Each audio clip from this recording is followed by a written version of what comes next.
Welcome to this third installment in our Vision to Reality series presented by Preservation Resource Center in partnership with Commercial Real Estate Women of New Orleans, CREW. So as folks are joining us here, I want to give a brief welcome and tell you a little bit about Preservation Resource Center. We are a nonprofit that's been active for more than 45 years in New Orleans, promoting our indigenous culture and our excellent architecture and our unique neighborhoods. So if you are not a member, we would love to have you join. You can do that online at prcno.org. And you also find out about all of our good programs there and find an archive of recordings from online classes like this Lunch and Learn series and others we've done, including our Maintain Right series, which is focused on how to maintain historic homes. So it's something that's very relevant to people here in New Orleans and across the Gulf Coast. I'm joined today by my colleague, Michelle Shoriak, who's our Director of Conservation and Education. Thanks for being here, Michelle. Michelle's going to help me screen through your questions as we get to the end of our panel discussion. We'll be glad to take some questions from the audience. So I encourage you to put those in the Q&A function, or if you prefer it in the chat function, and we'll keep an eye on those to put them to some of our panelists at the end. I'm also joined by my colleague, Danielle Watson, who's behind the scenes making the technology work for us. So thank you so much, Danielle. Well, we couldn't be doing this without you. Appreciate your help. Let me now begin with some introductions of our panelists and moderator. Our first speaker today will be Margaret Glass, who is a partner at Steeg Law, where her focus is on real estate transactions, both commercial and residential, sales, leases, financing, entity organization, landlord-tenant law, and condominium law. Before she joined Steeg, she worked as a litigation attorney in Louisiana and Texas. Her law degree is from Tulane University School of Law, and she did her undergraduate studies at LSU. So she's Louisianan through and through. And in addition to being a member of the American Bar Association and Louisiana State Bar Association, she's also a member of CREW and serves on the PRC board. So she's very involved in the community, and we benefit greatly from her pro bono assistance to PRC in her role as a board member. Margaret's also involved with Urban Land Institute and has been recognized by New Orleans City Business and New Orleans Magazine as one of the city's best lawyers. The same could be said of our second presenter, Rose McCabe LeBreton. She's also been recognized by City Business and New Orleans Magazine for her accolades as an attorney. Her practice is focused also on real estate development, sales, acquisitions, and leases, but her specialty is in title insurance, and she has real depth in complex title issues.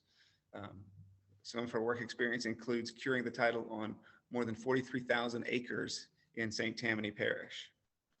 She also brought that experience with clearing title to the Tulane riverfront properties. If you've ever been to the Bywater Institute near the Port of New Orleans, that project started with her work to obtain clear title to that land on the riverfront, which had been used by many people for a very long time, but was obviously complicated by that history as well.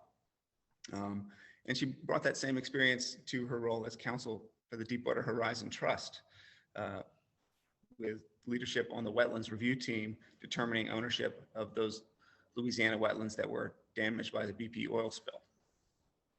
Rose was born and raised in New York, but she came to New Orleans to study at Newcomb, and there she met her husband and has been part of our community ever since.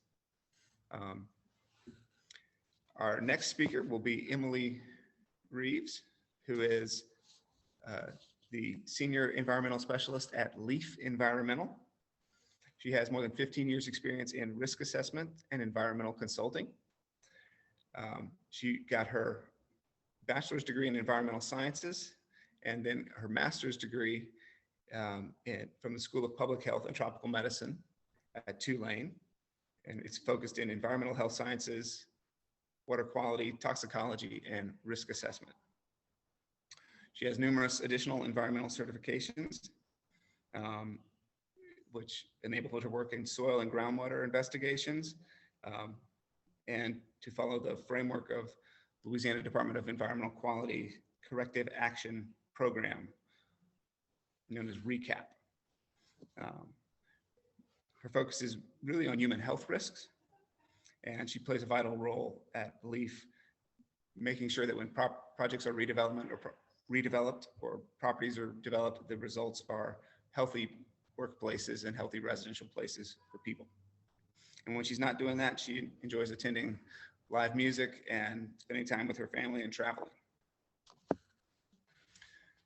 Our fourth panelist is Gabrielle Begaye. Gabrielle is a historic tax credits manager for Ryan Inc. She joined the Ryan team recently, was formerly with McCrosty, and prior to that, started her own firm that merged into McCrosty, Clio. So she's been doing historic tax credits for more than 10 years, and she's probably almost certainly been involved in some of your favorite projects around the city. If you are a PRC member and a lover of historic buildings, you just didn't know that she was behind the scenes the whole time. She's well-versed in the National Register of Historic Places and the process that's involved in listing properties on the National Register, and also extremely adept at doing historic research to discover the sometimes forgotten histories of buildings and places, and has a passion for retaining historic fabric and integrating it into our community through adaptive use, or giving it new life through new uses. And when she's not doing that, she is a mother and very involved in the community as well.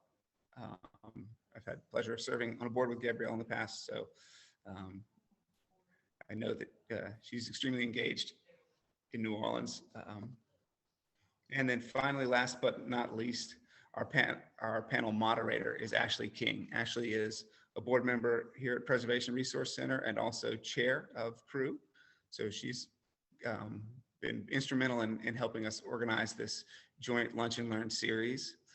She is a partner at Trapolin-Peer Architects, where her specialty is the adaptive use of historic buildings and also the design of appropriate new construction in historic districts. And you've seen some of her work if you've been down Julia Street and seen the Julia, which is a great example of sensitive infill construction. And she's also been involved in numerous other projects, including the Southern Hotel in Covington. And she serves on the Architectural Review Committee of the New Orleans Historic District's Landmarks Commission, or the HDLC, giving away some free advice to her fellow architects on how to make sure that their work fits in with our historic city and brings out the best in it. So my thanks to each of our panelists. Again, reminder to our participants, put your questions in the Q&A or chat function, and we look forward to everything you have to say. Wonderful, thank you, Nathan. So just as a reminder, today's panel discussion is about due diligence. And so I think all of our panelists are going to cover some topics that you might not have thought about in terms of the trials and tribulations of purchasing a historic property and what are some things to consider. And I think that this is going to be a great discussion that can apply to both commercial real estate and also some residential real estate. So we're gonna start off with Margaret. Thank you, Ashley, and thank you, Nathan. My name is Margaret Glass. I am a partner at the Steeg Law firm. We are so thankful that y'all invited us to be a part of this panel. Thank you to PRC and CREW. We are a boutique real estate law firm, so we do everything that touches real estate, from sales, leases, mortgages, land use, and that's what I'm going to talk about today, land use. So I'm just going to share my screen.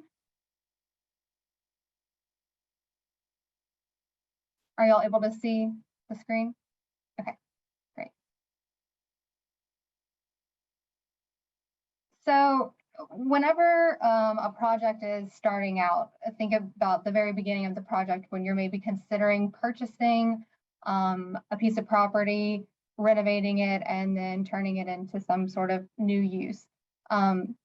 You want to think about due diligence before you even enter into a purchase agreement, because the purchase agreement is going to contain deadlines related to due diligence, that you need to know what items are required in your due diligence in order to insert those into the purchase agreement.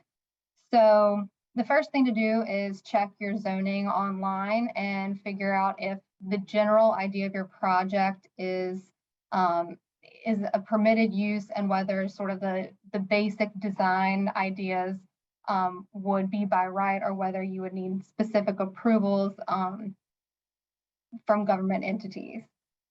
Then you'd want to consider also whether a subdivision would be needed. For example, if you are buying 10 lots and you want to construct one building across all of the lots, you would need to subdivide them into one lot. This is important because depending on how complicated the subdivision is, there may be a need for a city planning commission meeting. There may be other requirements that are imposed in connection with the subdivision. So that's something you need to think about on the front end and potentially build into your purchase agreement, the time to seek the re-subdivision, or potentially an extension to pursue that if needed. Because ideally you would want to be certain that you could do the re-subdivision prior to, for example, purchasing the property.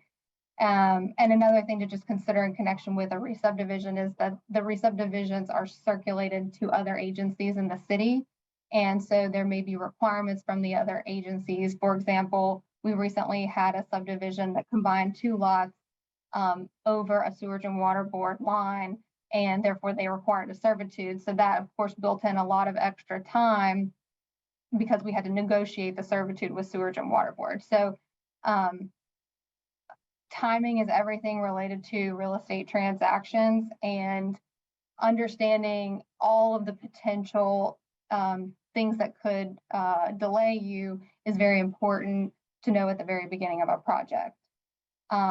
Similarly, with respect to government approvals, for example, if you go and check your zoning online and your use is not a permitted use, if you need a conditional use or a variance, which I'll talk about later, you need to think about if you want to build that into your purchase agreement and not close your transaction until that's approved. You would need to think about how much time will it take for neighborhood participation, how much time for CPC or BZA meetings, how much time for city council meetings, how much time to finalize the process. So all of that is important to consider if you want to try to seek those approvals before closing your transaction.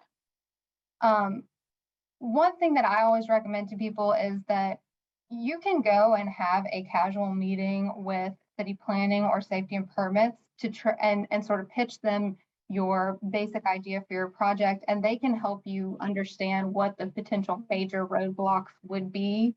They're not going to give you any type of guarantees on timing, and even as an attorney, I would not give those guarantees because you just never really know, but it can give you a much better picture of, is this going to take 3 months, 6 months, or a year or more? And on that note, you can also build in an extension option into a purchase agreement that would allow you, for example, if you had something that you were not prepared for that held you up in the process of a land use approval or a re-subdivision or something like that, you could, for example, pay an additional deposit in order to secure additional time to resolve those issues. These are just examples of sort of how we would make a checklist and a timeline for a purchase agreement. And so, you've got all of the things that need to happen in connection with your purchase agreement on the left, and it includes the deadline for due diligence. And of course, even in residential transactions, you perform your due diligence. And if there's something that is not acceptable to you by the end of that period, you would be able to terminate your purchase agreement and exit the transaction. So we'll typically do a timeline related to the purchase agreement and an additional timeline related specifically to due diligence activities, depending on how complex the project is and how much you actually want to get approved prior to entering into the transaction. Some people will just buy the property and do all of this on the back end. But if you have the bargaining power in order to secure some of these approvals first, that's certainly an advantage, because you don't want to be stuck with a property that you can't use for the use that you intend. So, for example, this is one that we recently did in Jefferson Parish, and the due diligence checklist includes so many different things, including zoning analysis, survey, title examination, which Rosie will talk about, phase 1 environmental, which we'll also talk about.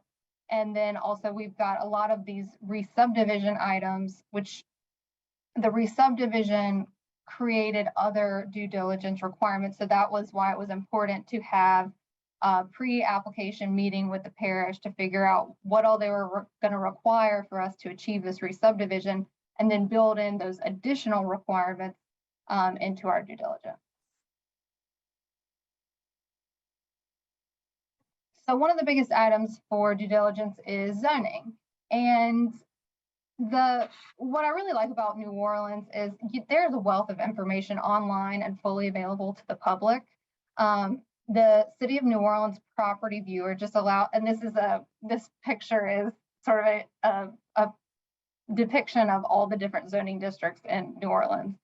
But the property viewer allows you to put in an address, and you can get that property's zoning, and in turn their zoning designation, and in turn the permitted uses, some basic CZO type design requirements, overlays, which may be important because there may be additional design requirements, and also like tax information and historic district information. It is a wealth of information. So one of the first things you do when you're interested in a property is go to the property viewer and look it up. So if your use is permitted, you may want to consider, in which case you would not need special approval like a conditional use or anything like that. In that case, you may want to consider getting a zoning verification letter from the city to confirm you can use the property as planned. And you can also get a zoning endorsement with your title policy that confirms that the zoning is what you think it is, and that the use can be used for the use that you intend. One other thing that I always check is One Stop. Again, a wealth of information. It'll show you old building permits, code violations if there are any, certificates of occupancy, applications for other types of approvals, for example, like a legal non-conforming use. If that was applied for and rejected, well, that information is helpful to know that that's already been attempted. So these are all things that you can do before you even enter into a purchase agreement, and just helps you educate yourself about the property. And these are just examples. I used PRC's building as the example, but basically you would put in the address, and on the left here is shows you the zoning district, the future land use, these overlays and interim zoning districts. For example, in the CBD, there's specific height requirements. And then on the right is permitted and conditional uses. If there were a C in any of these boxes, that would mean it was a conditional use, and you would have to pursue that specific approval process, which I'll talk about later. And then some of the sort of design type requirements, like your building height and floor area ratio. So just using this online information can give you a lot of information about whether your general concept is achievable, as they say, by right, without getting special approvals.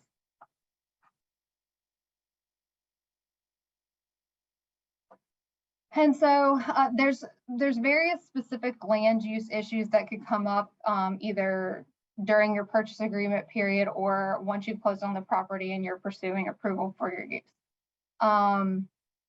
For example, conditional use approval is basically where a use is not permitted by right, but it may be allowed in certain circumstances with specific approvals by city planning and city council, because it allows them to consider the use that is proposed, the need for that use, and the impact on the neighbors.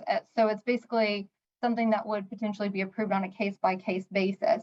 Of course, a conditional use approval is something that if you wanted to do it before you close on a transaction, that would require building in a lot of extra time. And I'll just show an example here. So the nice thing is that in the CZO, they do provide, this is an example for a variance, but they do provide tables that sort of show you the whole process and the approximate amount of time things will take.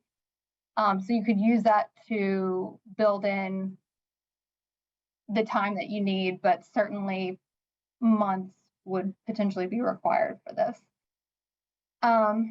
Another thing that you might have to seek that is more often related to sort of design aspects is a variance. If there's some way in which your design does not comply with the letter of the CZO and there are unique circumstances that would justify a waiver of that requirement, you can go before the Board of Zoning Adjustments and get a waiver for that item. Again, because you've got to, plan at least for the meeting, the BZA meeting, and then also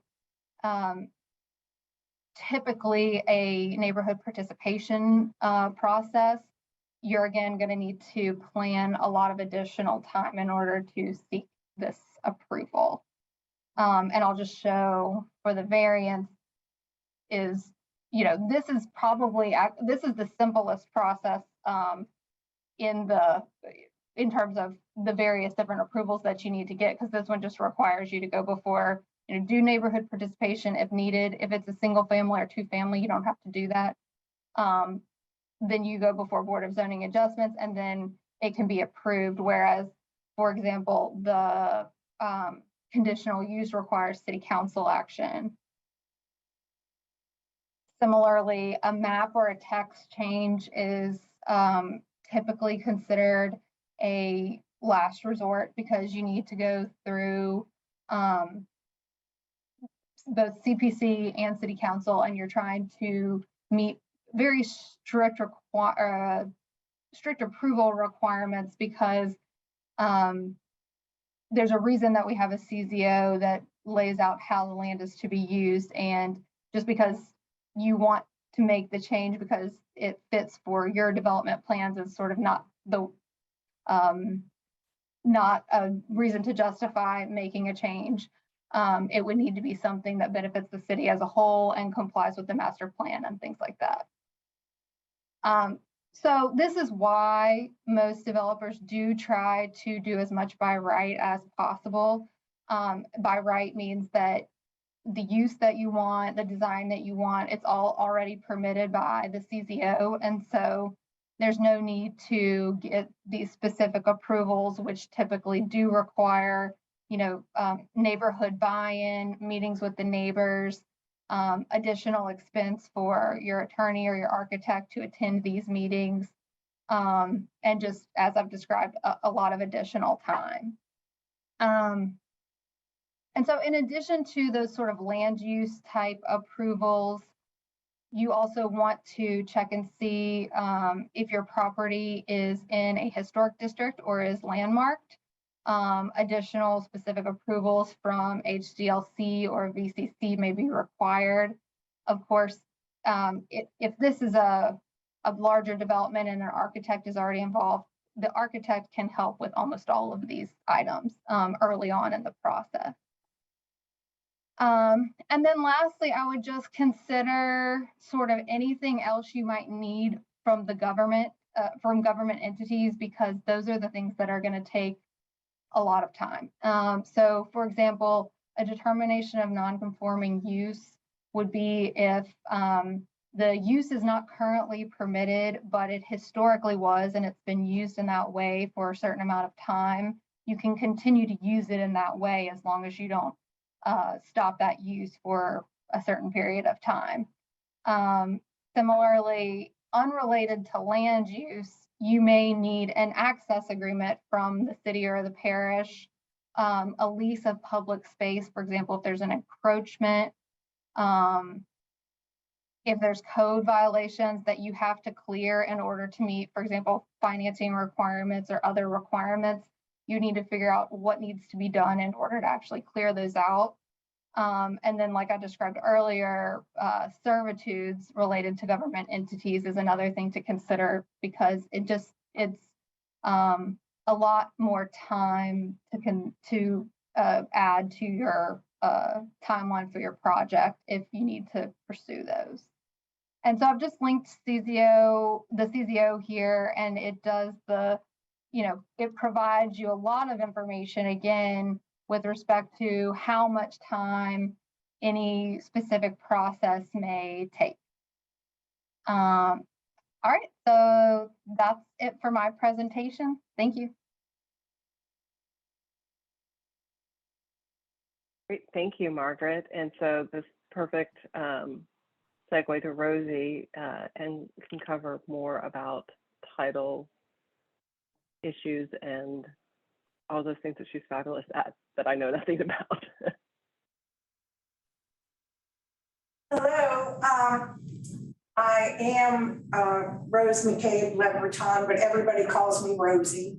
And I want to thank Nathan for the opportunity and also the very nice introduction. I am a founding member, a founding board member of PRC. Right when I got out of law school, PRC was getting off the ground. And I'm also a longtime board member of New Orleans Crew, and I was president of Crew in 2009. Okay, yeah, there I am. I'm getting disconcerted. Also, Margaret and I shared that I was a partner at Steeg before I left to lead the real estate group at Lugenbuhl. So it is a great place, and I enjoyed my time here. Just have had more opportunity here. So anyway, my deal is to drive home the point that good title work is the foundation of your deal. And it typically happens that you may have helped the purchaser with the purchase agreement, but you may not have. And often they come into the office and let's say we did, and it's our first meeting, and they say, and to move things along and help you, I have ordered a survey. Well, the survey usually is just a surface survey. If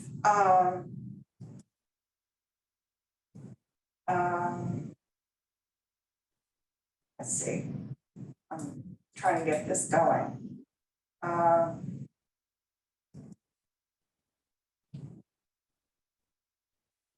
Share. Okay. So I need to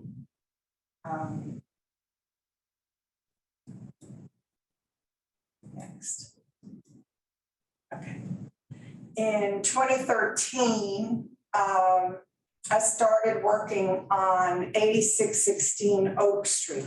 And that's not this was new construction, and it's not a rehabilitation project, but the principles that I'm trying to get across to you are the same, because we're really talking about due diligence and title. So 2013, my client brought me this survey, and it shows us exactly what's on the ground. And it shows 3 different lots of record, and 145 feet. And the boundary, he wants to buy all 3 lots and build a condominium building. And so we have a good eye. I mean, there wasn't much there, but I can't remember what the business was, but it was full of stuff, you know, like dumpsters and stuff, and then, you know, a couple little buildings. The assemblage was really the perfect place for a 22-unit condominium with tons of parking. Every unit had 2 spaces. So, so that is what he brought me. And I say, okay, thank you. But a real survey that's going to get you through the deal has to be tied to the title committee. Because in that survey, we only have what's on the ground. It does not have Margaret's sewage and water board servitude going through the middle of the property. You wouldn't know about that, okay? The commitment, the title commitment, is a search of the public records that analyzes your property. And over here on Schedule A, it says who is the owner that the developer, that the developer may have used or not, that the developer may have already bought it or he may not have. In Schedule A, right here, it says title is vested in so-and-so, okay? So you have a commitment that a major title insurance company will ensure that you're buying from the right person, okay? Then you have the legal descriptions, parcel 1, parcel 2, and then next. This is parcel 3. Remember, we had the 3 lots. And then Schedule B1 is requirements. And the requirements are if there's an open mortgage on the property, the title company is going to want that canceled before the sale or at the sale. If there is they want to know that your entity is properly formed. And so they're going to require all the LLC documents of the purchaser and the seller, or corporate documents, depending. And it can have other things like something that you have to get rid of off of the title. And then the next one is B2. And B2 is kind of, you have to pay attention to requirements, but usually they're pretty vanilla, you know. The exceptions to the title are where the title company or agent points out to you what are the problems on your title. And it will have things like a mortgage that has to be canceled, as I mentioned. It will have that there is a sewage and water board servitude down through the middle of your property, and you may not be able to build over it, or you may, but you better get in touch with the water board. And it will have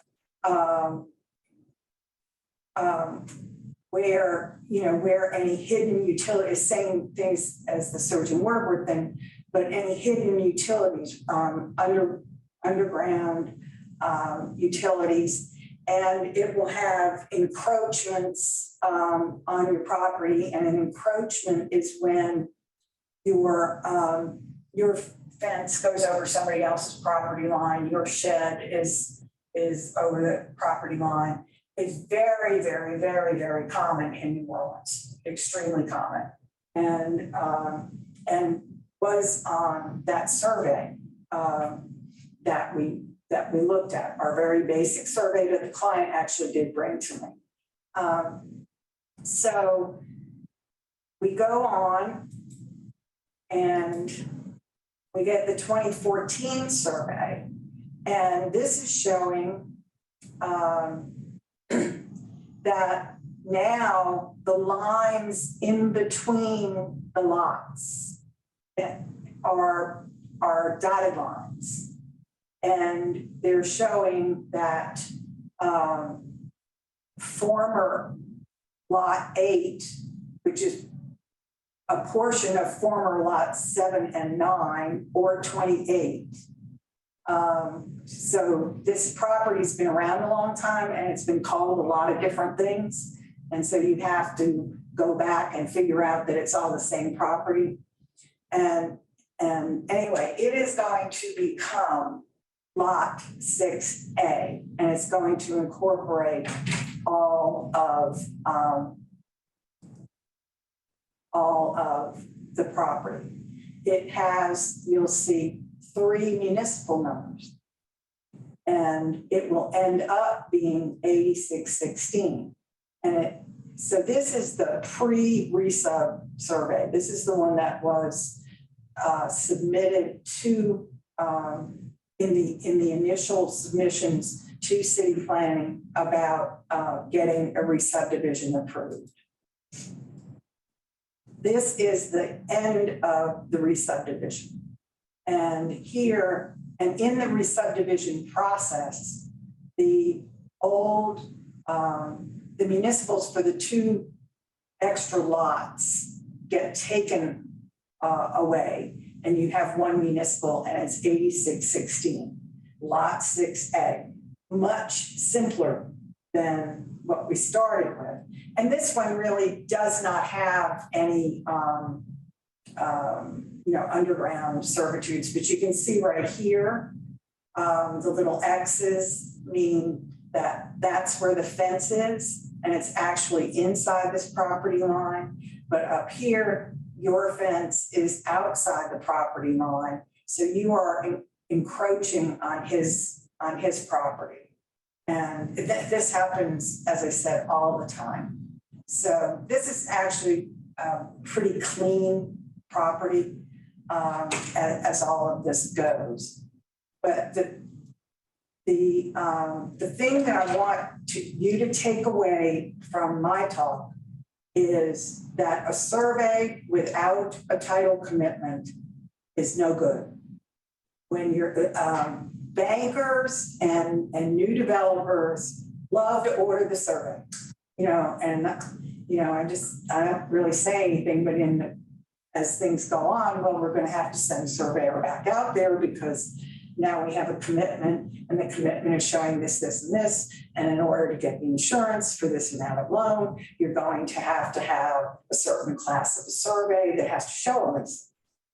And so if you can get them to not do that, they're so proud of themselves when they come in. I mean, it just tickles me. But anyway, if you have, I look at a deal as a building, okay? And it grows, and there are levels of it. And first you have the purchase agreement. Then you have the title work. Then you have the survey.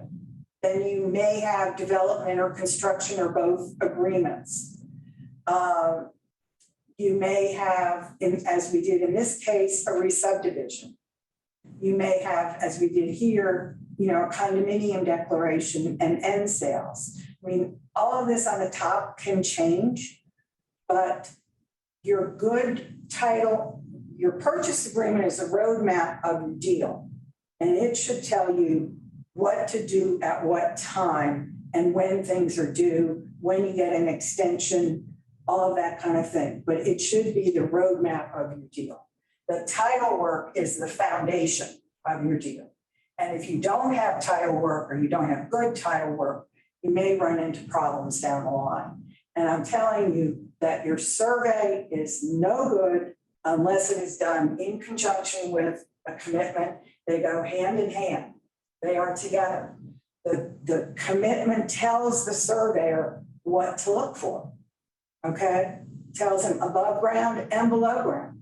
He can go out and take a survey of what he sees, but it doesn't do the lender, the owner, the lawyer any good unless they know the totality of the possible issues on that property. So that's my takeaway.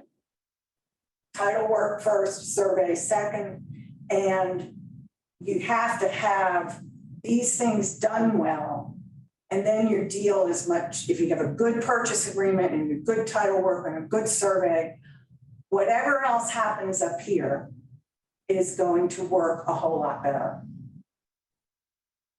So that's my message. And I'm going, as an architect, I'm going to echo that, Rosie, because another point is all the underground utilities. Sorry. Sorry. That's okay. No, go ahead and I'll find my last slide. Sorry. Oh, I'm sorry. I thought you were done. No. I was just going to show you the actual building.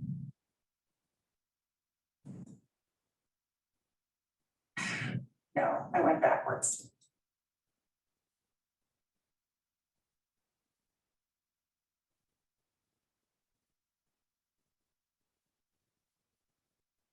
There you go, A616 Oak, right here.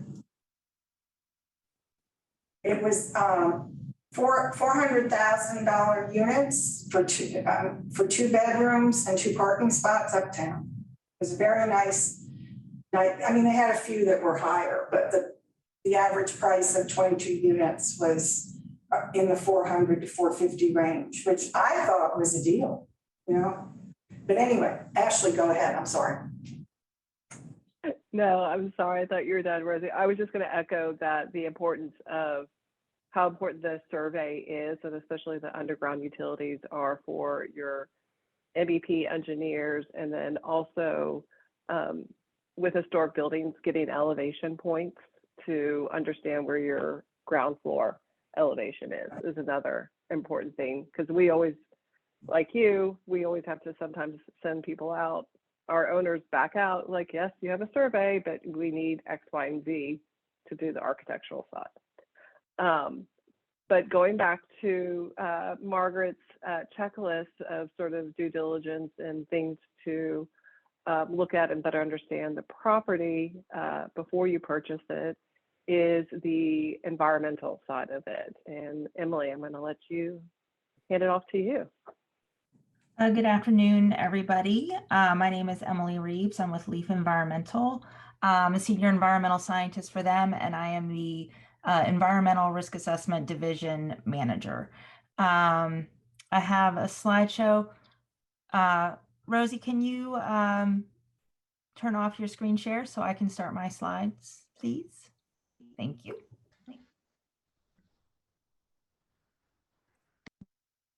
Okay, let's see, are we there? Yep. Okay. All right, so this is just a little bit about LEAAF. We're a full service environmental consulting and remediation firm. Our office is in Gretna.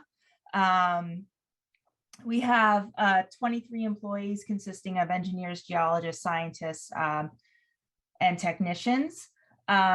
We do environmental site assessments, indoor air quality, including asbestos, lead-based paint, mold, consulting for renovation and construction, demolition.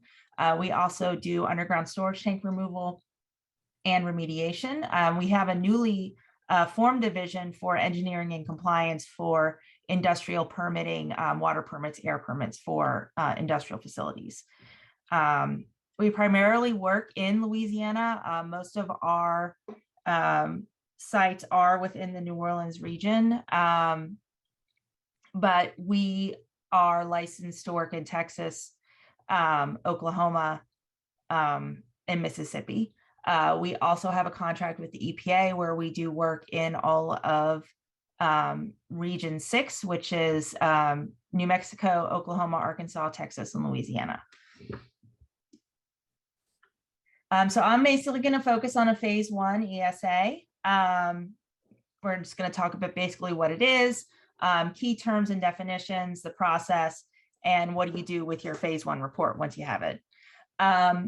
There is an ASTM standard for phase 1. It's ASTM E1527. And there's also an EPA term called all appropriate inquiry.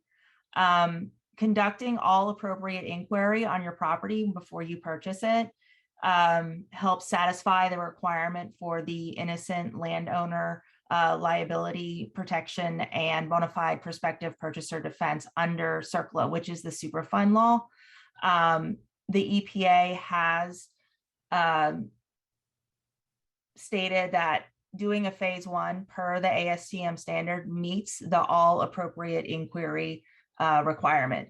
So it is the primary standard for which phase ones are completed. We always do them commercial purchases. Usually we're working with the lender or the other finance companies.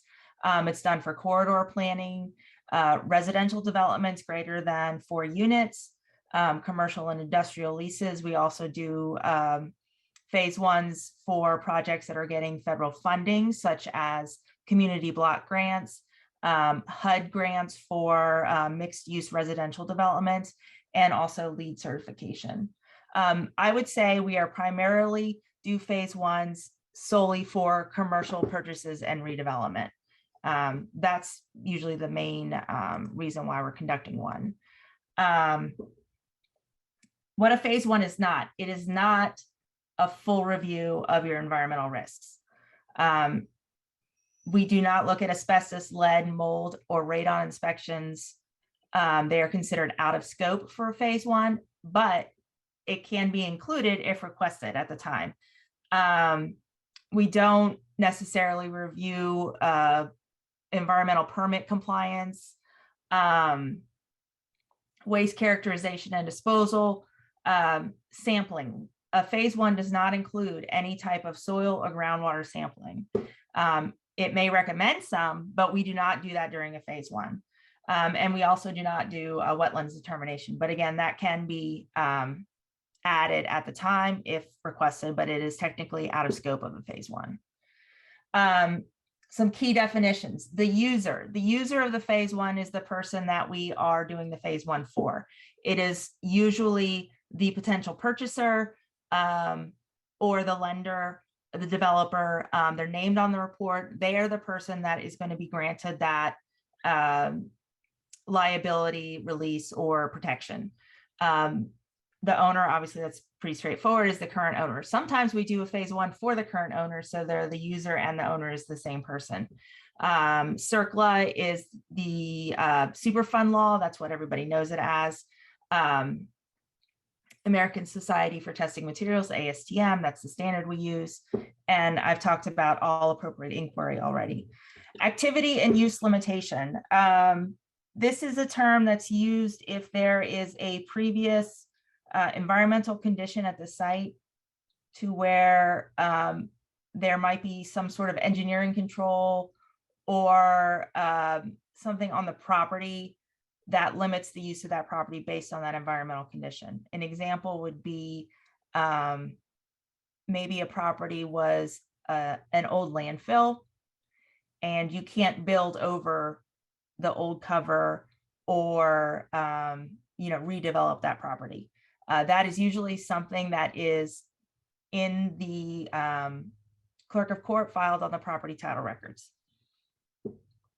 An environmental professional. This is the person that is conducting the phase one. So it is your environmental consultant.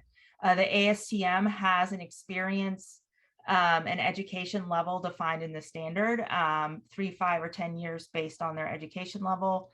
You need to make sure that your environmental consultant conducting your phase one meets the definition of environmental professional. Their resume and experience should be included as part of the phase one report. The one thing that we're looking for in a phase one is recognized environmental condition. This is the actual definition from the standard. It's the presence or likely presence of a hazardous substance or petroleum product that has been released to the environment. There may be indications of a release to the environment, or that's in a condition that there is a threat of a release to the environment. Things like underground storage tanks are a recognized environmental condition. Underground storage tanks that used to be there may be a recognized environmental condition. Then there's also de minimis conditions. De minimis conditions are not considered recognized environmental conditions. Those are small things that can be easily taken care of. There's a 5-gallon paint can tipped over and it can be easily cleaned up, that's a de minimis condition. Anything that would not require a regulatory oversight to get cleaned up is a de minimis condition. The main portion of the phase 1 is a review of historical records. We look at topo maps, fire insurance maps, old aerial photos, city directories. We'll look at the title records if they're available. We will access clerk records to see if there's any type of activity or use limitation or liens on the property, and then some other historical sources. That may include interviewing the neighbor who's lived there for 70 years. So if you look over on the left-hand corner in the white box, that is a little snippet of a Sanborn fire insurance map. That little writing says 22,000 barrels of oil underground. There was a giant concrete underground storage tank of diesel that this was located near a rail yard along the river. That was there maybe for like 40 years. So that's the kind of thing we're looking for in historical documents. Down here at the bottom in the white box with the yellow highlight, that is an example of the old city directories. So in 1961, the property was an SO branded service station. So that was formerly an Exxon. So we use those to determine if there was historical use that could have caused an environmental impact on the property. We also look at state, local, and federal environmental database records. So this would be things looking at, do they have a hazardous generator permit? Did they have one in the past? Are there any EPA documents related to the site or an adjoining site? This says Mississippi, but we look at the Louisiana DEQ records. Louisiana DEQ actually has a very good online public records database, which most states don't have. So we can search the property in their database and pull up all the files that DEQ may have on that property. And then we also do a site visit, and we'll interview anybody, the owner, the user, the occupant. We're usually, looking for things like, has there been a release on the property? Has there been any underground storage tanks? You can see there's drums on this site. This top picture on the left is an underground storage tank. Then we have a dry cleaner. This on the bottom right is showing an active release from this container. So those are the types of things we look for. We have a full checklist. Just because it's there doesn't mean it's necessarily a recognized environmental condition. For example, Kelly is looking into this blue drum. It appears to be empty. There's no staining on the ground or indication that whatever the contents were released to the ground. So just because there's a drum there doesn't mean it's automatically a wreck. We will write a big report that summarizes all of our findings, the summary of the historical document review, the databases that we looked at.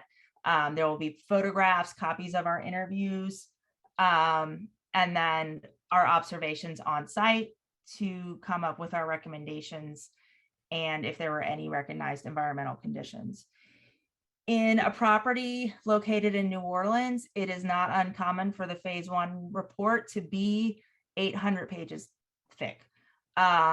Most of that is historical documents. You don't need to read it all, just the executive summary. So what defines a recognized environmental condition? Release of hazardous materials or petroleum products into the environment. We tend to notify the user if we see any recognized environmental conditions before we issue the report. That way, if things like an extension to the due diligence period is needed, they can go ahead and start working on that. We will have recommendations if further investigation is needed. Like I said, there's no sampling done in the process of a phase 1. If we recommend additional investigation, that's called a phase 2 environmental site assessment. And that's when we will go out with a drill rig and collect soil and groundwater samples, like is shown in this picture here. An important thing to note is that phase ones do expire after 180 days.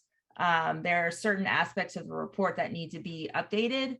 And after a year, the whole thing needs to be redone again.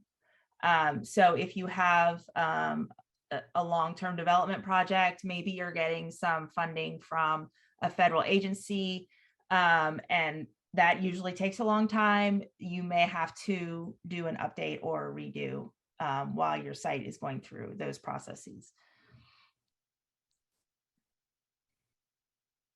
And then that is it for me. Here's my contact information, my direct phone line.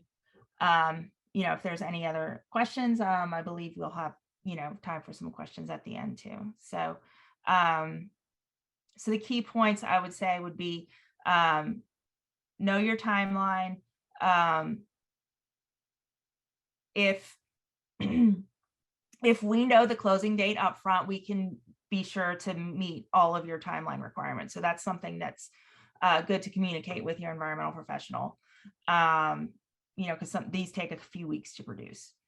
And if it goes to a phase 2, that, you know, there may needs to be an extension. So, but that's it for me. Great, thank you, Emily. I'm going to now turn over to Gabrielle. As Margaret mentioned in her discussion, that, you know, One Stop and Property Viewer will tell you not only zoning, but also whether or not a property is in a local historic district or a national historic district. And being in a national historic district and being a historic building that's within the period of significance of the building does allow you to qualify for historic tax credits. So, Gabrielle. Okay, 1 second. So I have like 2 minutes, I think. I will try to go quickly. I am, let's see. Start video, there we go. Okay, hi. Okay, so yes, so as a historic consultant, we are involved in a rehabilitation project from start to finish. But I'm really glad that Nathan asked me to be part of this due diligence panel, because it's so important for us to get involved as early on as possible, for a few reasons. You know, you don't want the client to just assume that they're eligible for federal and or state historic tax credits just because the building is old, or maybe it's in a local historic district. You know, there are certain eligibility requirements that have to be met in order to go after these credits. And that's something that we help folks figure out very early on in the process. And we also help you do what you need to do to get eligible if you are not already. And then we also, in that early due diligence phase, talk about what you're thinking, what you're planning for your project, and whether that is going to be compatible with the programs. You know, if you're really set on adding a 3-story addition to your 2-story historic building, that's historic tax credits are just not really going to be in the cards for you. So we like to have those conversations early on so that the client knows what they're getting into. I'm going to pretty much skip over this because I don't have much time, but I think the 2 main points are that the federal historic tax credit and the Louisiana or state historic tax credit have different eligibility requirements. So the federal historic tax credit, the building must be listed in the National Register of Historic Places, either individually or as contributing to a National Register listed district. The state historic tax credit, on the other hand, the property needs to be in a cultural district or downtown development district. It needs to be at least 50 years old, and it needs to be recognizable as over 50 years old, or historic, has to have good historic integrity. So there are these different eligibility requirements. We help you figure those out early on, whether you're just thinking about a property or you're in your due diligence period. At any time during that, we can look into the records and figure this out for you. So I wanted to quickly share one of our current projects that had a really interesting eligibility challenge that we've been working through, just to illustrate the importance of talking to us talking to a historic consultant as early as possible in your planning. So, you know, some properties, they are very straightforward. They are contributing to a National Register Historic District. They're in a cultural district. They have great historic integrity. You can just jump in and get started. But then there are others that are just more challenging. So the developer this developer called me up one day and said, "Hey, I'm looking at the Dewdrop Inn on LaSalle Street. Do you think it's eligible for state and federal tax credits?" I mean, it's the Dewdrop. It's internationally famous. It is clearly historic. It was a multi-purpose venue, nightclub, hotel, barbershop, restaurant, for touring and local Black musicians to play to Black audiences during segregation in New Orleans. You know, it's a who's who of who played here. Ray Charles, Etta James, Dinah Washington, locals like Alan Toussaint basically lived here. Ray Charles, Little Richard wrote a song about it. I mean, it's historic, right? Unfortunately, not as far as the historic tax credits are concerned. So we looked at the SHPO's National Register database, which is publicly available. We looked at Sanborn maps. We looked at materials in the Hogan Jazz Archive, and a great report that some Tulane preservation students put together about the property some years back. And we got a picture of what we were dealing with, and that is the period of significance of the National Register District in which this property is located, the Central City Historic District. The period of significance actually ends in 1930, and the Dewdrop did not open until 1945. So that was an issue. And then on top of that, the current appearance of the properties, which you see in this Google Street View, actually dates to the late 1960s when the owner gave it a modern facelift. So we were dealing with layers of problems to even get this property eligible. It isn't a cultural district and was technically potentially eligible for state credits, but we didn't want to go that route, and I don't have time to get into that. So what we needed to do was figure out what was intact underneath this 1960s facade. And you know, this was to be done at the current building owner's own risk and the developer's own risk, who was paying for it. So we decided to start small and just target a few areas where we hope to maximize what we could see. So, you know, at the former hotel entrance down at bottom left, other areas on the facade to see if the stucco was intact. We took photos and put together this report to share with our SHPO, the State Historic Preservation Office, to say, hey, look, it's appearing like there's some really good historic fabric intact underneath. And they said, yeah, this looks very promising, but we're going to have you remove the full facade in order to really clearly evaluate the historic integrity. This was a concern because the building owner thought that perhaps this material was contributing to keeping the building up standing because it's in really deteriorated condition. He was very concerned about structural collapse. But we did what we needed to do. We got a little crew together and we took the full facade off.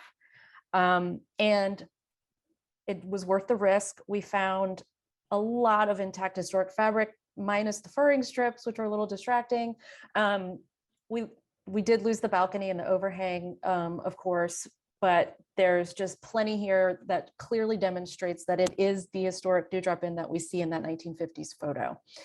So we shared this with the SHPO as part of our Part 1 application package, and they agreed, yep, there's enough historic integrity here. Now you have to convince us why it's eligible for National Register listing.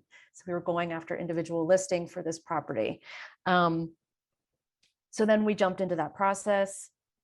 1 year later, here we are, and it was officially listed just last month. In the meantime, while we were working on that listing, the architects were developing the Part 2, the scope of work, and I was working through the various design issues with them in that respect. And so here we are, we're officially listed, we're eligible, we have an approved Part 2 scope of work, and construction is going to start this summer. It's going to be a boutique hotel and a music venue, very much in the vein of the historic Dewdrop. So that just gives you a sense of why it's important for us to get involved early on. And unlike the other speakers, these are voluntary programs that they are reviewed, and then the programs are administered by federal and state agencies, but they are voluntary. So, and you can pursue them at a variety of points in your project, but it behooves everyone involved for us to get involved early on, so that you can make sure that this very important financing tool is going to work for you and your project. And that's it. That's all I have. Thank you, everybody.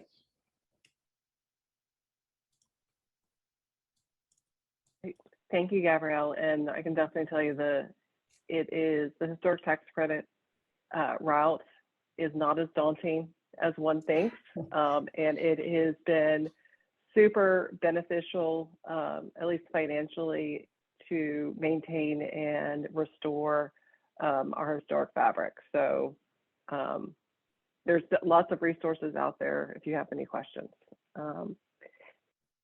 Since we're a little bit past 1 o'clock, are there any questions or from the audience?